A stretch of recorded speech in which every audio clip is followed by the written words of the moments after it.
In this video, I'll be showing you how you could easily extract files on your PC. So it's a software called WinRAR. Open the website, go to press download WinRAR. Download WinRAR again. It's now downloading. I already have it, so I'm gonna cancel it. Once you have WinRAR downloaded, go to your zip file.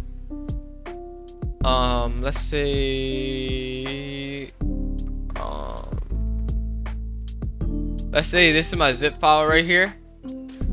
Right click on your zip file, go to extract to, because this will make a new folder in which the files will be in. So you're gonna press extract to major arena. Let me put in the password real quick for the zip file. For you, it probably won't happen like this. And yeah, now it's extracting. I already extracted it, so I'm not gonna do that.